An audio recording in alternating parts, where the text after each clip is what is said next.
മുഴുവൻ വാർഡുകളിലും സ്ഥാനാർത്ഥിയെ നിർത്തുക എന്ന ലക്ഷ്യത്തിലെത്താനാകാതെ ബി.ജെ.പി. 8,000-ഓളം വാർഡുകളിൽ സ്ഥാനാർത്ഥികളില്ല. കോഴിക്കോട്, മലപ്പുറം, കണ്ണൂർ, എറണാകുളം ജില്ലകളിലാണ് തിരിച്ചടി. എന്നാൽ 90% ഇടങ്ങളിലും സ്ഥാനാർത്ഥിയുണ്ടെന്നാണ് ബി.ജെ.പിയുടെ വാദം. മുഴുവൻ വാർഡുകളിലും സ്ഥാനാർത്ഥികൾ, പരമാവധി താമര ചിഹ്നത്തിൽ. തദ്ദേശ തെരഞ്ഞെടുപ്പിൽ ബി.ജെ.പിയുടെ ആദ്യ ലക്ഷ്യം ഇതായിരുന്നു.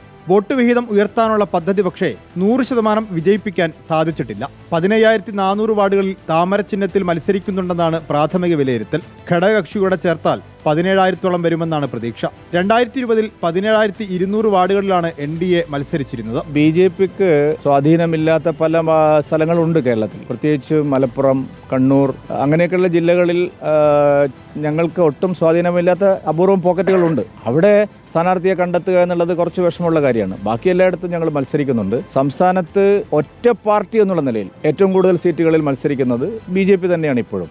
മലപ്പുറം, കണ്ണൂർ, കാസർഗോഡ്, ഇടുക്കി ജില്ലകളിലാണ് കൂടുതൽ ഡിവിഷനുകൾ ഒഴിഞ്ഞുകിടക്കുന്നത്. പാലക്കാട് ജില്ലയിൽ 11 പഞ്ചായത്തുകളിലായി 43 ഡിവിഷനിൽ സ്ഥാനാർത്ഥികളില്ല. കോഴിക്കോട് റവന്യൂ ജില്ലയിൽ 179 വാർഡുകളിലും സ്ഥാനാർത്ഥികളെ മത്സരിപ്പിക്കാനായിട്ടില്ല.